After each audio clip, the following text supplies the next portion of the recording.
finally had a meeting with Caesar at Fortification Hill, and it was there that they were tasked with traveling deep into a mysterious bunker underneath that hill. And it was there that they betrayed Robert House by blowing up a whole bunch of Securitrons inside. Now it was time to report back to Caesar and report back to the cons. This is Fallout New Vegas. Welcome back. Zoop, zoop. There we are. And apologies if you're watching these as they've been coming out. Had to take roughly a week off because I got very sick. I'm still a little bit sick, so apologies as well if we have to do a cut here for me to cough or sneeze or blow my nose or something like that. Also, just to be on the safe side, since I'm still on the up and up, we'll be doing some roughly hour-long ones, right, until we can muster the constitution to go forward to the usual 2-hour ones that we've made the new normal. Anyway, let us speak with Caesar, which I think we're about to have quite a few things to say to him, huh? We have nothing to discuss until you've dealt with Benny. Okay, I do actually have to deal with Benny. So, baby, what did you find down there? There were hundreds of Securitrons down there until I blew them up. None of your business. It's time for you to die. I'm gonna tell him. He's gonna be mad at me. I blew them all up. What? How could you do that? You loser! You had Vegas in the palm of your hand and you threw it away? You loser. I have to decide what happens to you now. I see. And how's that gonna happen? We talked about how you might sneak out of here. We'll fight in the arena fair and square. You'll be crucified for my amusement. I've decided to kill you here and now. How about I untie you? I think in the original playthrough way back in the day, for my independent Vegas one, I think I fought him in the arena fair and square. But here, I think I'm just gonna kill him right here and now. I'm just gonna do it. I see. Keep it simple, eh? Around here, it's one of the better options. Close your eyes if you want. I could crucify you instead. On second thought, maybe I should fight you in the arena. We talked about how I might sneak you out of here. How about I untie you? Alright, close your eyes if you want. Nah, I'd rather see it coming. Do it, baby. Make it clean. I wonder if, I don't know if I can do it in one hit. Not on max difficulty. I guess I'll try it with this. My 22 might make it be, the extra crit damage on headshot might make it work. Put that away. Ooh. Okay. All right, let's try that again. I'll try it with a different gun. Slaves have been spreading stories about the burned man. All right, that didn't work either. How about this one?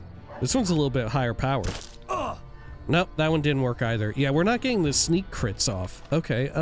How about? Oh, I've got the silence 10. Let me try that. Hang on, let's try this. Yeah, okay, hang on. He wanted to see it coming, though. Here, maybe a little melee? I'm not particularly skilled at melee, but... No, that didn't work either. Okay. Can I reverse pickpocket an explosive into him? Maybe I should have done that from the start. Holy shit! One more to feed the worms. One more to feed the worms. Feed the worms. Now, thankfully, this doesn't actually mess up his outfit for us. Could you imagine if that were the case? All right. Finally, we have some equipment that gives us 5 barter and 5 speech. Will be very useful. And we have the one unique 9mm, which I don't even know how good it really is. Right? How much better is it than the standard 9mm? Certainly you lose out on the expanded ammo mag. I guess it's just on account of the crit, right? The crit damage is where it's at. Okay. I feel like a lot of folks run into the fake out issue of getting this weapon and then proceeding to just use it a shitload. When, like I said, it's at the end of the day, it's still just a 9mm. It isn't, man, my hands are really wild. I have the hands of like an 80-year-old man. Holy hell. Look at that. Look at those gnarled fucking bananas. Oh my gosh. Good gravy. Okay. I've seen some shit.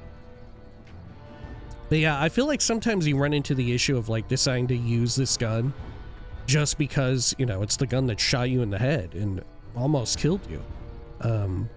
And it does look very cool. It does look extremely cool. Do we have a better way to like inspect it? I don't think so. I mean, I guess I can drop it, but... Right, it's got what you would expect. Oh shit, because I zoom in. Do I do I even have a good way to look at it? Yeah. Okay. There's Maria. The titular Maria. Maybe it shoots faster or something? I don't know. But yeah, I feel like it's almost a trap weapon because often, I think most people by the time you get here, you should probably stop using a 9mm. You know, like, folks will bring this weapon to fight like Deathclaws or like sentry bots and stuff like that when you probably ought not to. Anyway, Benny's suit also is a little bit, I feel, it's not a trap, but so many folks use it, myself included on my first playthrough, and it is a very remarkable one, but I feel like I don't want to do that for this character, you know? I feel like it goes kind of against it. The idea, you know? It doesn't mesh with the rest of the vibe in the same way that the Dapper Gambler suit does. Which, I don't know, is also at the same time, is Benny's suit even a suit, really? Or is it a sport coat and like, pants? I think it might be that. I mean, it could be, like, odd suit, odd trousers, which is what you say when, like, you mix and match two different pieces. Right, from like a matching suit. Maybe that's the case? Alright, sure. Let us swap over to this here. Okay. Hello. I'm sure you found Benny's demise pleasing. The destruction of an enemy? There are few things more satisfying. Let's press on, shall we? As I was telling you before, I want Mr. House out of the picture. You have an interest in his death, too. If he knows that you destroyed his gadgets beneath the fort, he will strike back. You know where to find him. How he dies, I leave up to you. I'll eliminate Mr. House for you. I have some questions to ask. I'm done working for you. What is that machine in your tent? I have to go now. Ooh, what if I say I'm done working for you? Does he just immediately attack you, or is he like, yeah, okay, you'll come back? I think he would immediately attack me. I won't commit to this, but I'm curious about it. If I just immediately say, I'm done working for you. Mark my words, you piece of shit. This is the last time you will ever refuse to perform an order I've given you. If you meant what you said, you best be on your way, and at good speed. And forget all that I could have given you. If you ever disobey me again, I will order my Praetorians to hack you to death with their machetes for my entertainment. You piece of shit. He calls you a piece of shit. Until Mr. House has been dealt with, you and I have nothing to talk about.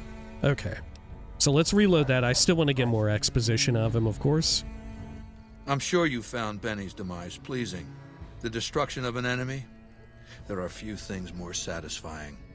Let's press on, shall we? As I was telling you... Okay, yada yada. Okay. What is that machine in your tent? It's called an autodoc. As the name suggests, it's an automated physician, more or less. He can treat broken bones, cuts, punctures, scrapes. Sometimes I bestow its use upon someone I favor. Makes for a powerful gift in a culture that forbids painkillers and is largely ignorant of medical science.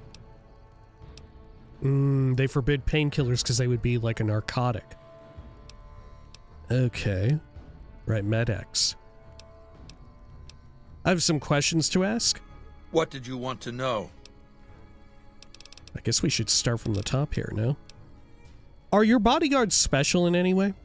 My Praetorians embody the martial ideals of my legion. Each one of them has done enough conquering and killing to deserve the rank of Centurion. Instead, I invited them to join my guard. So the invitee chooses whichever current guard he thinks is weakest and challenges him. The fight is to the death. It keeps them from getting complacent. How long has Lucius been the head of your Praetorians? Lucius has been the head of my guard for 5 years now. He was a subordinate guard for 8 before that. No invitee has dared to challenge him yet. Maybe it's an issue of respect. He is getting on in years. Okay, let's talk about something else. What else did you want to know? I've heard rumors of your legate, Lanius. What's his story? Linnaeus is the greatest of my battlefield commanders. Some might call him a great man, but I'm not sure he qualifies. Once, he was the greatest warrior of the Hydebarks, a tribe of the Arizona.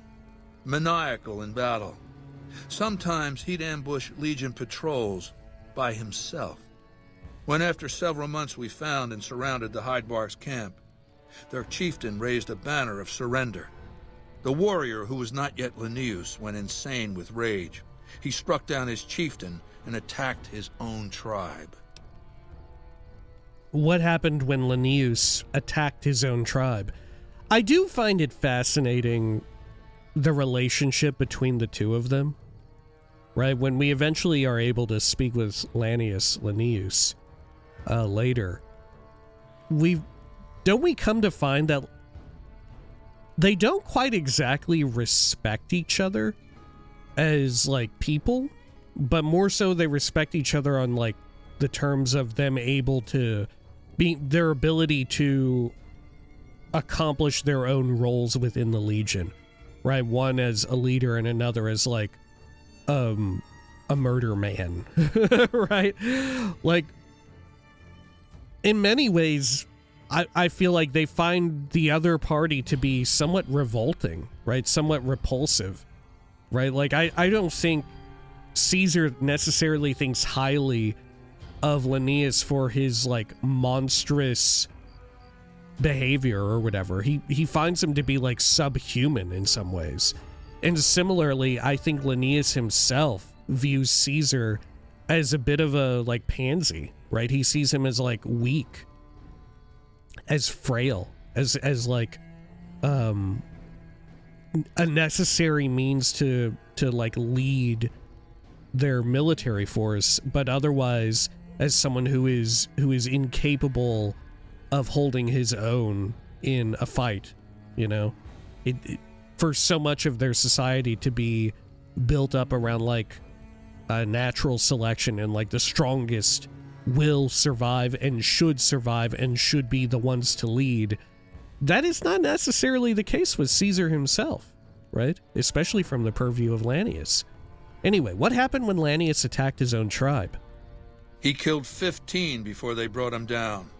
He didn't die, obviously. I had him tended to. He was maimed, most of his face torn off. It was days before he regained consciousness. When he did, I went to his bedside and showed him the helmet I'd had forged to cover his face. I said he could have it if he'd fight for me. He accepted, on condition that he be allowed to kill the surviving males of his tribe. I said, make it the adult males, and you have a deal. He sounds more like a savage than a general. Linnaeus is savage. Savagely loyal, too, but only to me. He has no love for my legion. But this has its uses. He has no attachment to his men, no compunction about battlefield losses. All he cares about is destroying the enemy. When another legatus or a centurion fails to achieve results, I send Linnaeus to make things right. His first step is to beat the failed commander to death in front of his assembled troops. Then he orders the ritual of decimatio. What is decimatio? It means decimation. But in ancient Rome, the word had a very specific meaning. A punishment for cowardice. The legionaries are lined up in ranks. Every 10th man steps forward and is beaten to death by his brothers. It instills a certain robust obedience. Linnaeus will lead the assault on Hoover Dam? Yes. This time my legionaries will be more frightened of the commander behind them than the enemy before them. There will be no failure this time, no retreat, no years of gathering slaves and resources for another assault. With Linnaeus to drive the legion forward, the dam will be taken. It will be our bridgehead across the Colorado. Why did the Legion lose the first battle? It's not going to happen again. That's all I have to say about it. Cool. I've heard the commander of the first battle was called the Burned Man. And I've heard it's a bad idea to tempt the wrath of Caesar. Change the subject. Okay. I mean, it really is. I know we joke about the like speech check ending, the speech check anti-Caesar's Legion, anti-Legate Linnaeus ending, where you're just able to talk him down when it feels like it really ought to be just like a far more climactic battle, like you at least have it out in combat. But you know, in true New Vegas style, with a series of speech checks, you can talk him out of it. It is wild how little he has thought ahead for all of this, right? Like their whole play is like based and rooted in a form of imperialism where they're just going to continue conquering other groups further westward into the NCR, right? I'm pretty sure he'll give it here in just a bit, his whole Hegelian dialectic spiel. But like,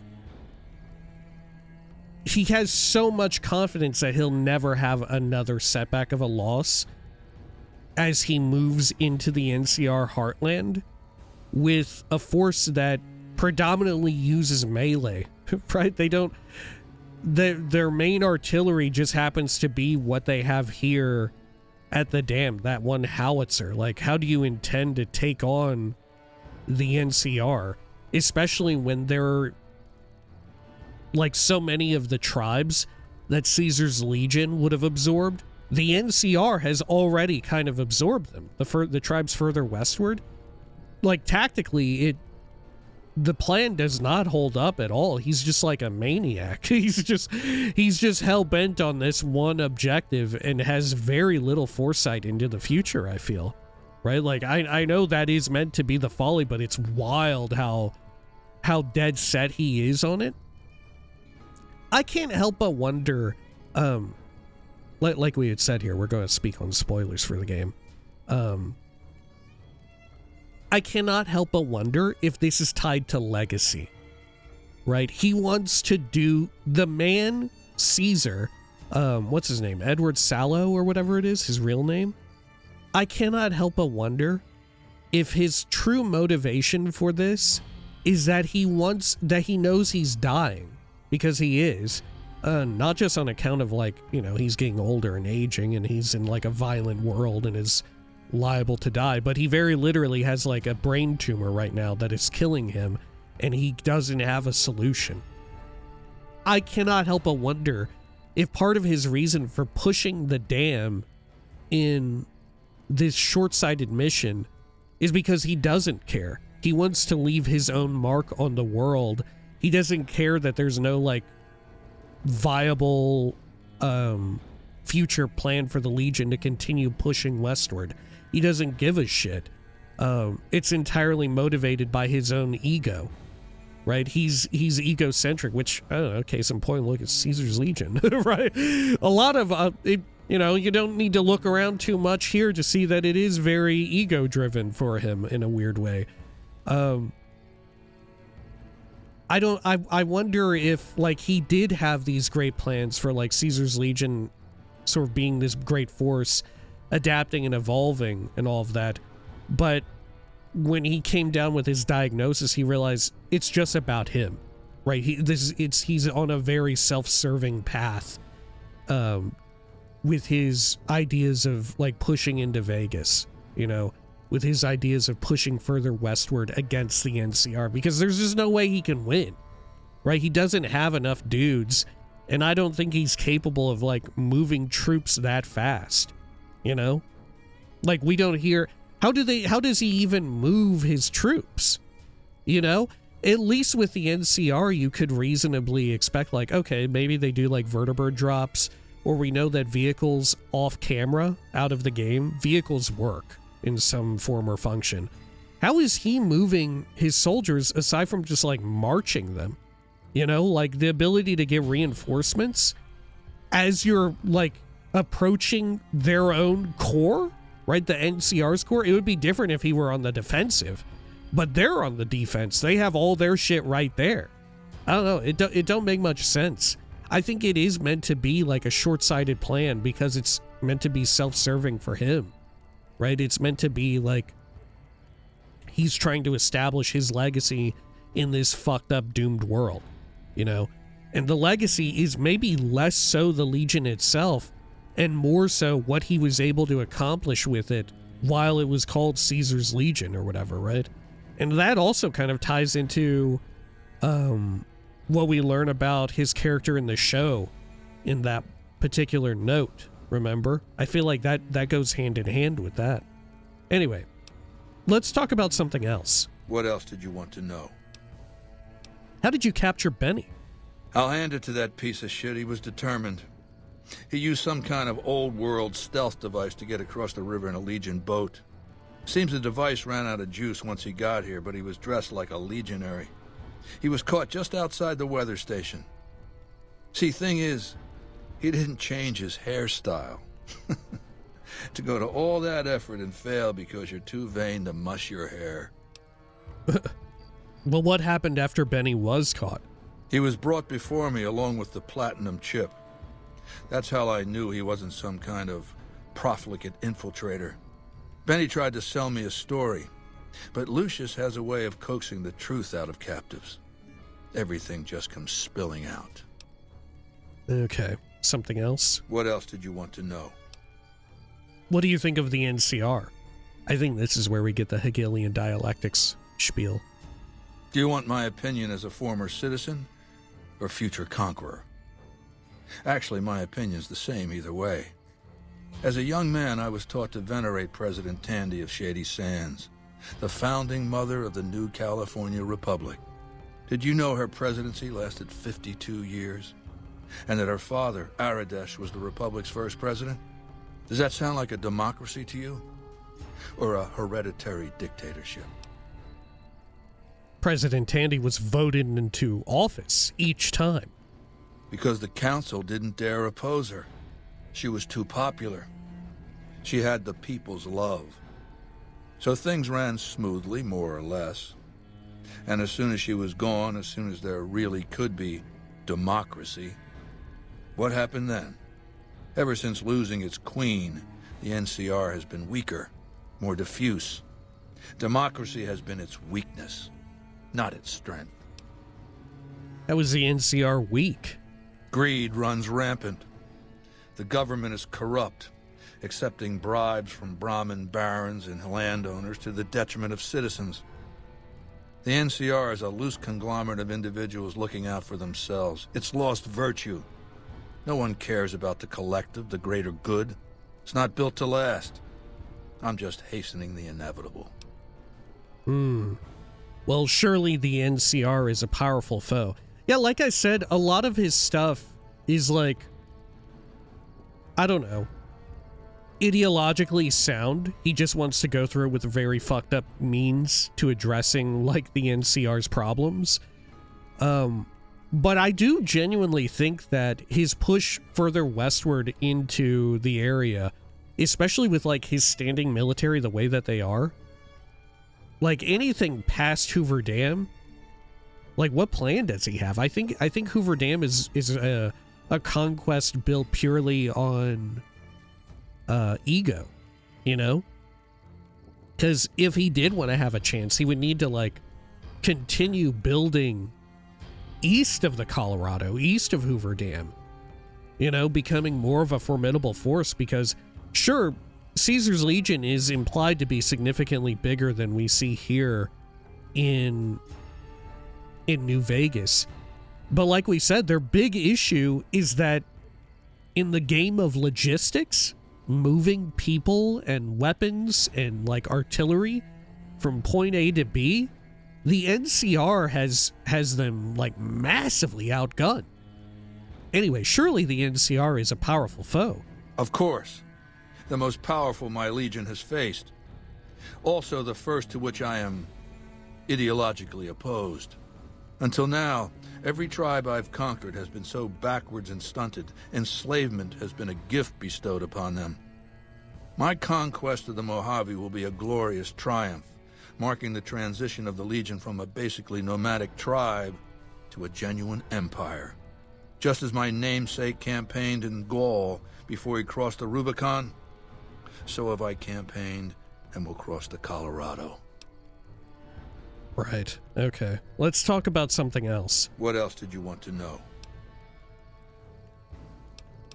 Okay. What do you know about Mr. House? I know he's a coward, hiding behind an army of robots ensconced in that tower of his like a wizard in one of those Grognak comic books. Some say he's a man, others a machine. I don't care. He's in the way. He says it like he doesn't know. He says it like he doesn't know about Grognak, right? He's saying all this shit, right? He's putting on a big talk, and he backs it up with violence. But look at this fucking guy, right? Look at this. He's like a fucking comic book character in his own damn self, right? He's laughing at to make you not think like how similar he fucking is to a fucking Grognak comic book, right? He knows who Grognak is. You think 90% of the motherfuckers here in the camp at Fortification Hill know who the fuck Grognak the Barbarian is? No, they fucking don't. This guy does, though. Anyway, let's talk about something else. What else did you want to know? Actually, if you'll excuse me, I'm going to do a quick cut here. I'm going to take a quick break. Going to get another drink and blow my nose. I can feel it coming. Sorry, apologies. All right, we are back. Sorry about that. Anyway, continue talking about everything from the top. What role will regional powers play in the conflict? I've analyzed the region's tribe to determine how they might be useful. I may tell you more at a later time, if it suits me. Oh, okay. Well, let's talk about something else. What else did you want to know? How did you rise to power? Ironically, I was born a profligate myself, a citizen of the NCR. My family lived not far from the Great Boneyard. After raiders killed my father, my mother sought the followers' protection. I was 2 years old. She found work at their library, cooking and cleaning. I learned how to read, and soon I was taking courses, free of charge. You were a follower of the apocalypse? It's one of my favorite little wrinkles in his backstory, honestly. All right, you were a follower of the apocalypse? Oh yes, raised in that tradition. And the teaching stuck. I was taught it was my responsibility to bring the torch of knowledge to the waste. I may have taken the torch part more literally than they intended. What changed you from a follower to a dictator? When I was 20, the followers sent me east to Grand Canyon. It was my first expedition. Just me and a physician named Calhoun. As an anthropologist and linguist, my assignment was to learn the dialects of the Grand Canyon tribes. What a fucking waste of time. Why would learning dialects be a waste of time? If you think it's worthwhile to make smart people learn how to talk like backward savages, you're a follower of the apocalypse. Or an idiot. Anyway, we met up with a Mormon missionary who already knew a bunch of dialects. Joshua Graham. He was supposed to teach me, but before that went too far, the Blackfoot tribe captured us to hold us for ransom. They were a backward bunch, but the real problem was they didn't know how to fight. What was wrong with the Blackfoot? The Blackfoot were at war with 7 other tribes, each just as pissant as they were. But outnumbered like that, they weren't going to last long. It's one thing to be taken hostage, another to be lashed to a sinking ship. So over Calhoun's objections, I decided to take certain steps. What steps did you take? I taught them how to use the guns they already had, how to strip and clean them, how to breathe when pulling a trigger, how to reload ammunition. They looked at me like I was some kind of a sorcerer. So I taught them how to make explosives and started drilling them on small unit tactics. If there's anything I learned as a follower of the apocalypse, it's that there's a lot of good information in old books. So what happened after you trained the Blackfoot? Divide et impera, divide and conquer. I led the Blackfoot against the Ridgers, their weakest enemy. When they refused to surrender, I ordered every man, woman, and child killed.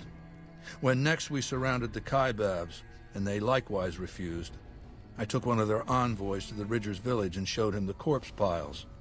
This was new for the tribes, you see. They played at war, raiding each other, a little rape and pillage here, a little ransoming there. I showed them total warfare. Like I said, there's a lot you can learn from old books. It is surprising that the followers didn't take any steps beyond, like, his partner Calhoun, right? Who was there with him. They didn't take any steps to stop this. Or at least as far as he says. You know, like, unreliable narrator, or at the very least, a narrative blind spot that we, the player, have. I'm very curious, like, what their reaction is to this sort of spinning out of control, you know? Because they could have stopped him early on when he was just getting started and all of that, conquering the tribes and whatnot, and sort of spinning up this, like, war machine of, like, violence and, like, I don't know, horror. But obviously the followers are portrayed as being very, like, as far as having resources, they have very little. You know, they have very little in the way of resources. So I think that's a decent enough way to write your way out of it. What I'm curious about is, why didn't they ask for help, right? Why didn't they tell the NCR early on? Maybe the NCR didn't care, right? They thought that it was also beneath them. In the same, like, not all too dissimilar from Caesar himself, thinking that all of this stuff with the tribes was beneath him, that this was stupid and that these were a bunch of, like, backwards idiots, and that he shouldn't be bothering to adapt and learn their way of life. They should be adapting and learning his way of life. In a similar way, the NCR maybe was just disinterested in them because they didn't have any, like, particular resource that they wanted at the time, you know? They had nothing that the NCR sought to seize themselves in their own sort of imperialistic push. Anyway, what happened to the tribes? Kaibabs joined me, and the Fredonians after that. All the pissant tribes with names that should be forgotten. I knew from the start I'd need to eradicate this plague of tribal identities, replacing them with a monolithic culture, a uniform identity. So that's what I did once my confederation of tribes was large enough. I crowned myself Kaisar and created a single great tribe, my legion. I sent Calhoun, the follower captured with me, back west with a message that I should not be interfered with. Joshua Graham, the Mormon interpreter, stayed with me and served as my first legatus. So Calhoun was along for the ride for quite a bit. He objected at first. See, there's a story that I would love to see more on, you know? It's particularly not just from the perspective of Caesar. Because I think when you meet Joshua Graham, how much does he say about, like, the founding of the Legion? Not much, right? Maybe he says a lot, I've forgotten. Anyway, and since forming the Legion, all you've done is conquer other tribes? That's right. Decades of warfare, absorbing lesser tribes, gathering power, forging the dross into a vast, razor-sharp scythe. decades. My Legion's expansion has never ceased. Much of the Utah and Colorado and all of Arizona and New Mexico are mine. We have cities of our own, but nothing compared to Vegas. Finally, my Legion will have its Rome. Okay. Damn, dude is talking mad shit about Albuquerque. All right, let's talk about something else. What else did you want to know? So why is Caesar's Legion so strange? I used Imperial Rome as the model for my Legion precisely because it was so foreign, so alien. I'd seen what had become of the NCR's attempts to emulate the culture of pre-war America, the infighting, the corruption. Rome was a highly militarized autocracy that effectively integrated the foreign cultures it conquered. It dedicated its citizens to something higher than themselves, to the idea of Rome itself. In Rome, I found a template for a society equal to the challenges of the post-apocalyptic world, a society that could and would survive, a society that could prevent mankind from fracturing and destroying itself in this new world by establishing a new Pax Romana. See, I think this is also part of his bent of him just being like a history-obsessed nerd, because he's also conveniently ignoring the fact that the United States of America is is plenty imperialist itself and is plenty down for just like rolling over smaller groups and absorbing them into their own, or at the very least extricating resources from them, right?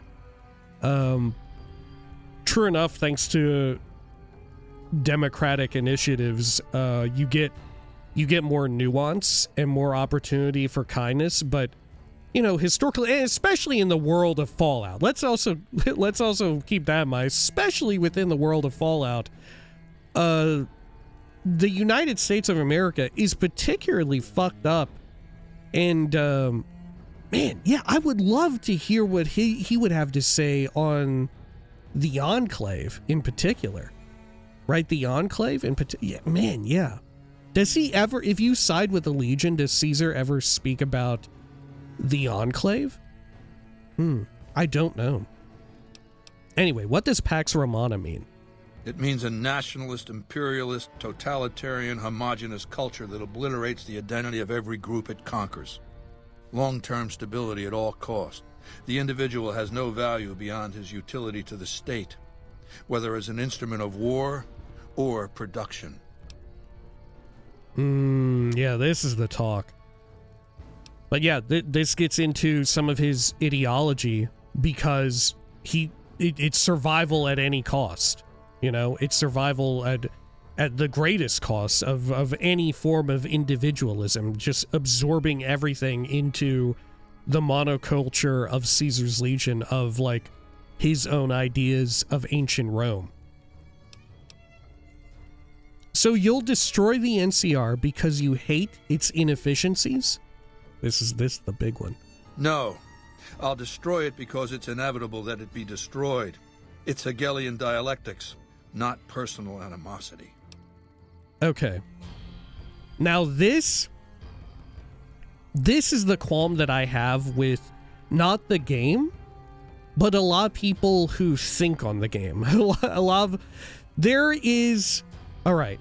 I made a video a while back, years ago now, about how much I love this as like a something to motivate your villain and make one of your most like villainous antagonists in the game so amazing. And it is amazing. But there's also this, I forget how it originated, but there is this little clip which I think originated as someone like on a forum post or on Twitter or something like that, or maybe it was Reddit, responding to the idea of Caesar calling it out and being like Hegelian dialectics, which they call it out and they're like, well, is it really Hegelian dialectics? Because what he's talking about is perhaps more so attributed to a different philosopher or thinker I would say. Which is fair enough, because if you look into Hegelian dialectics, the concept of it, there is a lot of wishy-washy stuff. But in this sense, I feel like that's deliberate. It's deliberate that it is in some ways wishy-washy. They make it seem like as if this is a great big takedown on the writing for the character, right? That he's got it, that it's incorrect, that he's got the wrong read of it. But when you look into it, a lot of it is kind of up in the air, and it comes down to almost effectively an argument of semantics, I've found, right? About who said what. Is it Hegelian or is it... God, what was the other guy? The other fucking individual from that area. But yeah, it's either... their argument with that, and there's like this huge thing where somebody made like a voice clip or whatever, where they're like, it's not even Hegel! It's... And then they go on to say like, it's this other guy. But it's entirely an argument of semantics, but so many people are speaking on it. It's like fucking what Dr. Hildern was saying. So many people are speaking on this topic, and they have no idea what it's actually about, because at the end of the day, it's an argument rooted entirely in semantics of who said it. It's irrelevant who said it, whether it be attributed to Hegel, because even that, when you look into Hegelian dialectics, so much of it is up in the air. Right, so much of it is back and forth about who said this. Was this a thought that was maybe built upon by such and such philosopher or whatever? Or how much of this was originally from Hegel himself? Shit like that. And frankly, a lot of them are a bit fucked up in their own right. but that's neither here nor there.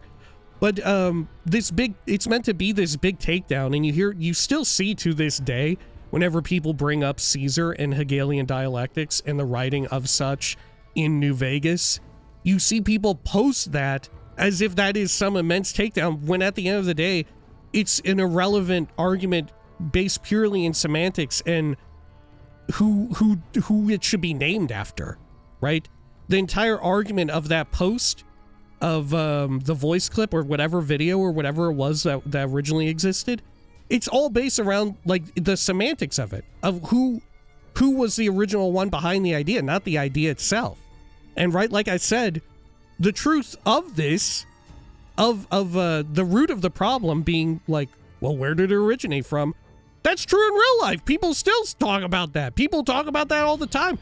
So of course it makes sense that a pseudo-intellectual bent on a totalitarian form of dictatorship like Caesar here, of course he would get the details mixed up. Of course he would. This motherfucker based his entire monoculture on ancient Rome, right? Of course he would maybe fall prey to what people in real life also fall prey to. It's irrelevant to the fact whether or not it was truly Hegel, which I think you're fine to say that it is Hegelian dialectics, what he's saying here. At the very least, you're fine to be like, well, this is Caesar's read of the situation, and these concepts do exist. When he brings up the fact that the NCR, the New California Republic, is the thesis, and thus Caesar's legion is intended to be the antithesis of them. They're meant to be the opposite, and then, you know, they clash in war, and there comes to be a what do you call it?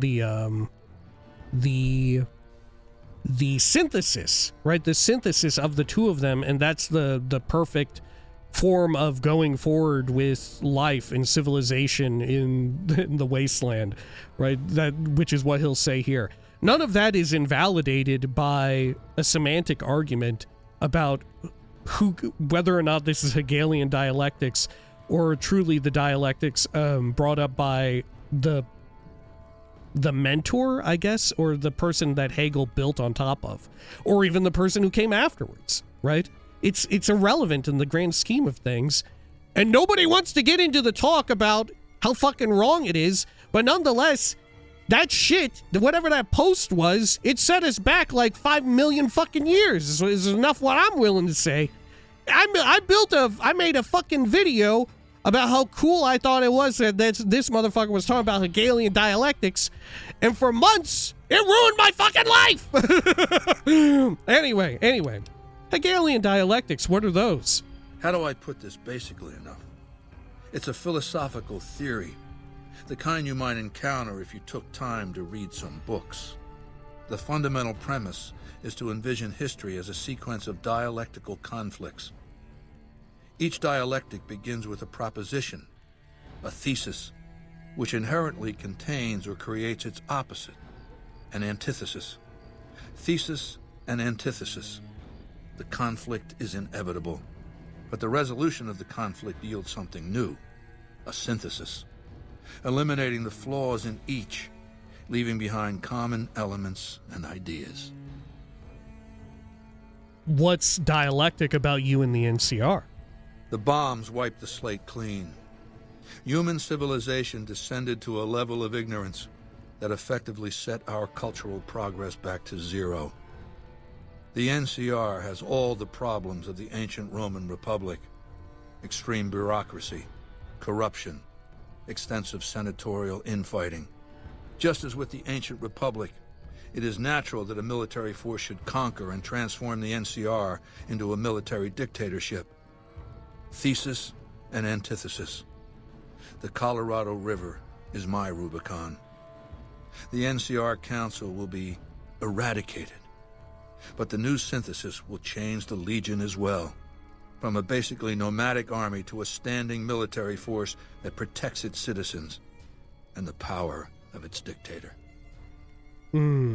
Which, of course, technically this would apply in either way, in either direction. He, of course, being Caesar, thinks that the synthesis will revolve around Caesar's Legion. And of course, if you brought this up to someone in the NCR, they would say, like, well, the NCR will be changed by this conflict, or at the very least, whatever division of the NCR that exists in the Mojave will be changed by this, and they have been. But it also works so well with the overarching ideas behind the game, and the fact that you were playing as Courier 6. This shit that I got up to in the video and spoke on there.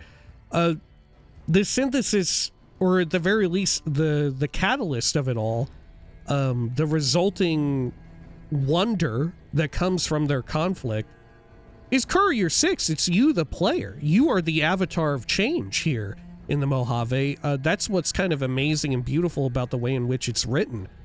I think that's incredible. I think it's incredibly well done. And it's one of the strong points of the game, I would say. But like I said, the shouting loud, the loud and shouting video clip that I remember vaguely, it's entirely rooted in a semantic argument, right? It's irrelevant in the grand scheme of things. We're not talking about ideas here. It's just about whose name should be on the fucking box, right? That's the main argument that they're making there. And it feels like so few people understand this. It's wild to me. It's mind-blowing to me. Anyway, let's talk about something else.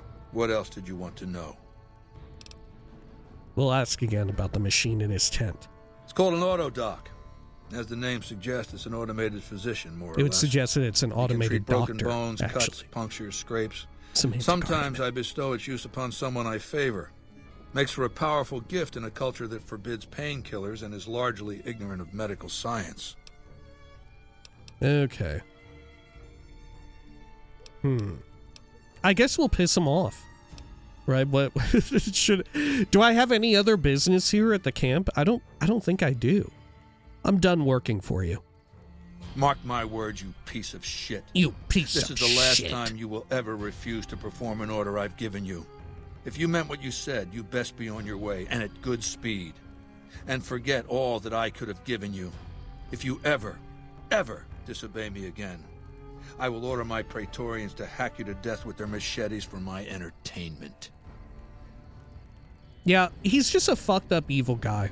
He's just a fucked up evil guy, and I genuinely think he, like, so much about him is actually ego driven, and I think that like I had said, I think that's part of the short-sightedness that he experiences when it comes to him having the brain tumor, which that's the reason for the autodoc back there, and also this dude, right? I believe. So much of that, I think, reveals how much of his entire situation is all about ego, you know?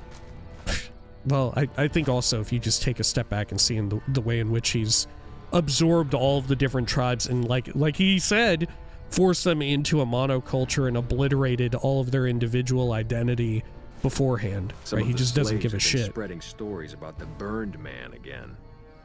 The camps are getting crowded.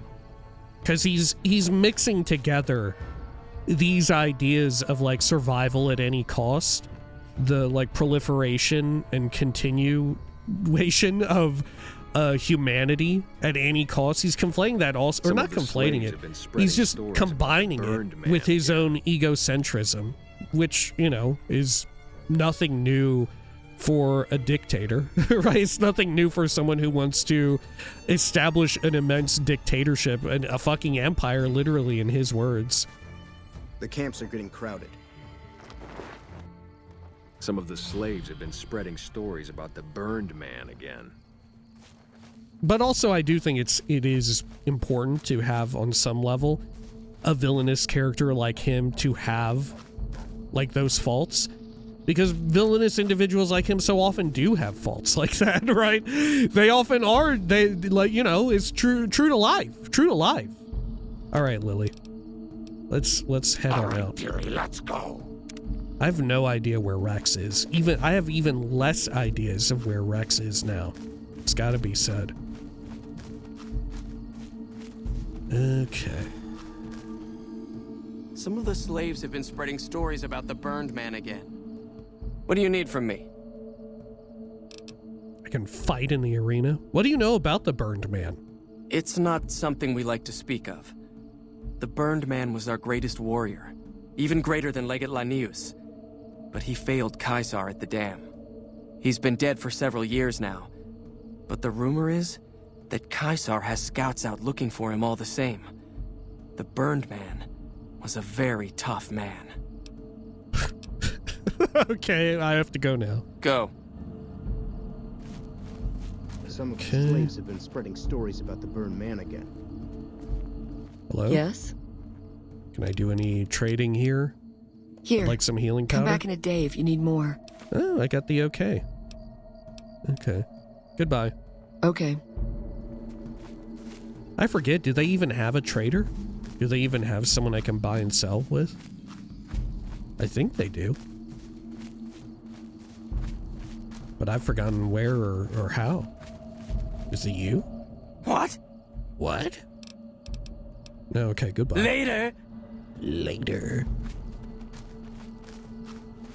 True to Caesar. Okay, open over this way. Yeah, I don't know where the quartermaster is. I'm pretty sure they have one, and I want to say that we encountered one last time. But as I had said, if you are on the more likely chance that you're watching this after they've all been recorded, some time in real life has passed. As you can hear my voice, like I said, I'm still a bit sick. Okay, well, you know what? Let's get the fuck out. We can do trading elsewhere, I guess. And hit up the gun runners or something along those lines.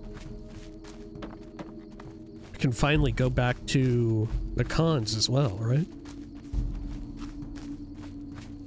Okay. Head back over this direction. Maybe it's just the what's his name? The guy who stands outside. What was his name again? The trader guy who was like independent of the Legion? I guess we can chat with him. Okay, anything new with you, instructor, or whoever? I'm harsh on the children, but they'll be excellent legionaries. I'm quite proud of them. Some of the slaves have been spreading stories about the burned man again. Okay. Yeah, I have no idea where Rex may be. Did Rex die? Maybe Rex didn't follow us on the raft. What is that thing? I've never seen a blue mutant. Well, that's because they're always invisible. That's because half the time or more they're invisible. Okay, let's trade with you, Dale Barton, one last time. Howdy again. Because after this, I don't know, can I come back here and ever trade with him again? I don't think so. I'll grab my tools. Do some repairs on my 12.7. Let's see what you got.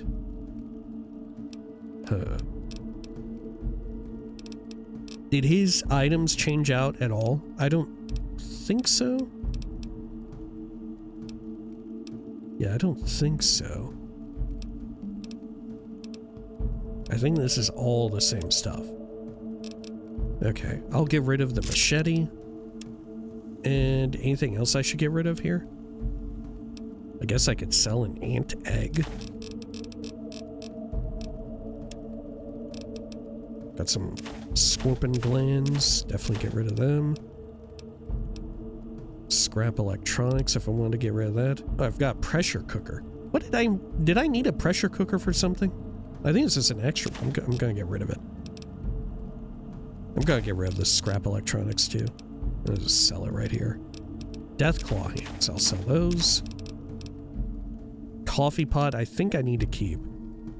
Cazador poison gland. I want to say I needed those for something. All this ammo that I do not use. I'll keep the 308 because we may actually be using 308 before long. Okay, that'll do. Pleasure doing business with you. Goodbye. Be seeing you around.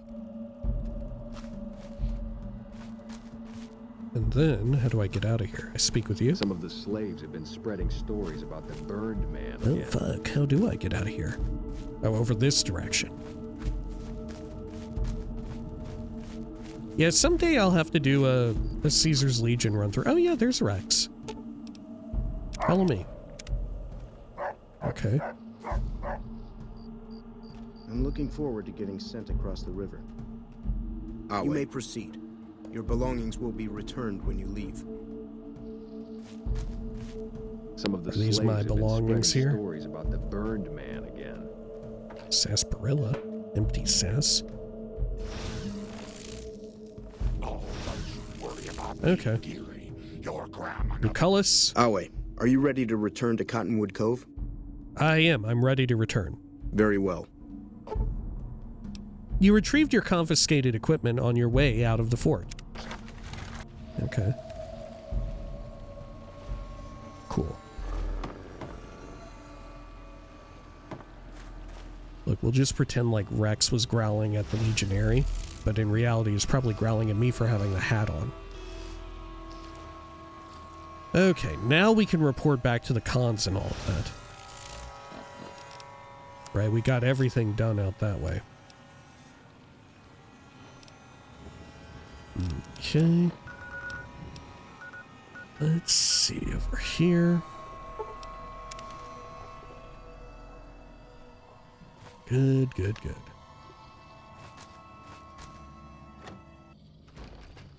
Right. And where are they all? The runners at? are saying that the NCR is sending... Who all do I even need to speak with?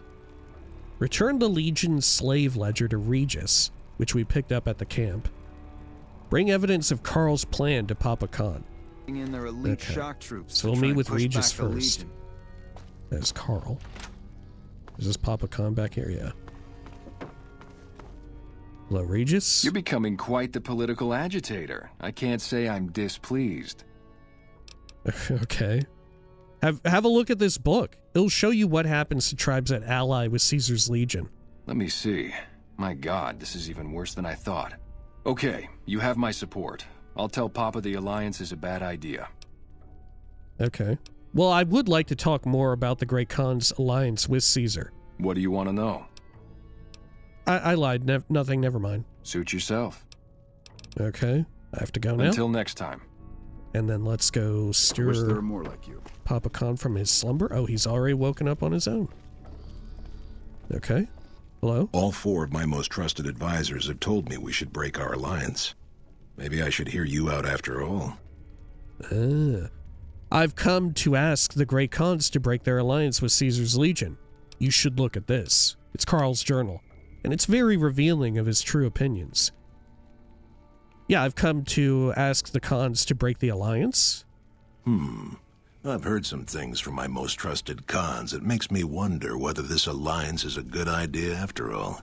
But I want to leave a legacy of greatness when I die. My tribe deserves better than this, cowering in a canyon and living on scraps. Tell me then, if I don't join with Caesar's Legion, where will I find my tribe's lost glory? Speech, 28 out of 75. Who cares about glory? Better to live without glory than die pointlessly, if you ask me. Have a look at this book. If you want to see what your tribe could be, read about the Mongol Empire. Have a look at this book. Your tribe is nothing but a bunch of thugs aping the glories of the past. Oh, fuck. I don't know if either of these are particularly good. Okay. That said, we should probably bring up the Mongol Empire because it feels the most, like, if I have to pick one of these, it's probably the most thematic and thematically appropriate response for the great Khans, you know? Okay. Do I want to try and fail the speech check here? I'll bring up the Mongol Empire, fuck it. This is exactly the kind of symbol the Khans could unite behind. We'll begin readying the camp to move. As soon as Caesar makes his move, we'll depart. We will make ourselves strong again, and we shall conquer. That sounds wise. I wish you the best. Hey, as long as you aren't fighting for Caesar, I don't care what you do. Now that we've got that out of the way, I don't suppose you'd consider joining the NCR instead? Yeah, would you consider joining the NCR instead? You've helped me see Caesar for what he is, and I thank you for that. But if you suggest that again, I will have your head. Just asking. Good luck on your migration. All right, don't get touchy. Just stick around for a while, I might change your mind. Can I actually? We'll remain until the camp is packed up. If you have some plan, see to it quickly. Okay. Can I actually engage in a plan We'll begin here? readying the camp to move. As soon as Caesar makes his move, we'll depart. We will make ourselves strong again, and we shall conquer. Okay. Yep, try joining them. Okay.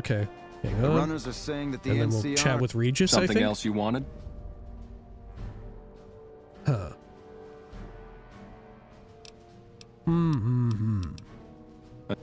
Sending in their elite shock Maybe I troops to don't try and- have a means of doing this. Oh, because I should have brought him evidence of Carl's plan rather than the history book. Push back the Legion. I think. Something else you wanted? What's your opinion on the That's a NCR? It said to mention this. I suppose if asked. Okay. Until... True to Kaiser. We'll begin readying the camp to move. Hey, as long as you aren't fighting for Caesar, I don't care what you do. Whatever your motivation was, I think we owe you a debt. Okay, they like me now? Huh. Well, I got the quest complete, but... NCR spreads... Let's quick load here. I think if I just give him the damn book that outs Carl. All four of my most trusted... Okay. You should look at this. It's Carl's journal, and it's very revealing of his true opinions. Let me see that. Filthy savages. Probably have to decimate the lot of them. Are these the words of our friend, Caesar? Great Khans, drive Caesar's dog out of our camp. If he's too slow to flee, kill him. Oh, shit. Hey!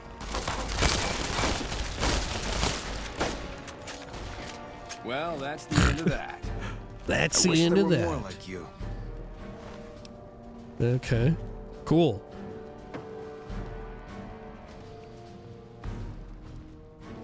All right, Papa Khan, what's You've up? been doing good things for us. Don't think I haven't noticed. What can I do for you? Well, I've come to ask you to break the alliance. I've heard some things from my most trusted Yeah, gods. also you It makes me you all wonder just whether killed this that guy. alliance is a good idea after all. Yeah, you killed but that I want guy. to leave a legacy of greatness when I die. My Okay, yeah, we heard this before. All right. Let's see. Who cares about glory? You talk like glory is a hollow, meaningless thing. Maybe to you it is, but not to the great Khans. Show me something to inspire my people, or we march with Caesar, despite my misgivings. Okay. Ah, you're back. Hang on. What if I show him the other book? What if I show him the other book? Have a look at this book. Y'all ain't shit. What if I show him this one? Your tribe is nothing but a bunch of thugs aping the glories of the past. I should have you torn apart for speaking like that. But maybe you're right. The glory of the past is an empty dream. If the Khans are to be immortal, we must make our own destiny. We won't fight for Caesar, but when he strikes, we will ride out one last time. Okay. Holy hell, is that a Nightkin? You honor the great Khans with your presence. What can I do to help you? Sure. Until Okay. next... So I guess you need this 75 speech to actually get them to somehow, like, side with It's the always a NCR. pleasure to see you around the camp. Is that it? Okay, I have to go now. Farewell, brother. So the NCR makes peace with the kings now? Where was that mercy at Bitter Springs? You should have been with us in our glory days. You'd have loved it. Okay, let's get on out of here. And then, let's see. I think all of our business here with the Khans is done. Inform Yes Man that the Great Khans will perform a suicide attack at Hoover Dam. Who are they going to... Hang on. Who are they going with, though? I think they're... Maybe I don't want that. Maybe I'd rather them move the fuck out if I can't get them to align with the NCR rather than do a suicide attack. Whose side are they suicide attacking for, though? Whose side are they suicide attacking for? That's the real question. He said that they wouldn't help out Caesar. Right? Okay, hang on. Holy hell. Is that a Nightkin? Ah, you're back. What else do you need? Yeah, maybe they're going Farewell, to help brother. out the NCR. Something else you wanted? Okay, I have to go. Until now. next time. All right, fuck it. Yeah. maybe this is what we want as an imperialist under the NCR's banner. Maybe this is what we want. All right. Well, I think maybe we ought to call it here for now. Like I said, some shorter ones going forward while I'm still getting through this sickness. When next we return, maybe we'll check in with their little weapon area up here. Right here at this little in-between area. We'll see what else they have before we finally move on out, because we may not come back here. Right? I don't know. Unless we manage to get stuff for, what's his name? For, look. Oh shit, Rex is back at Conwood Cove or whatever, I think. Right? Because every time we go through there, I think we need to get Rex back. Okay. Well, in between videos, maybe I'll try and sort out Rex, at the very least. Alright, until next time, please take care of each other.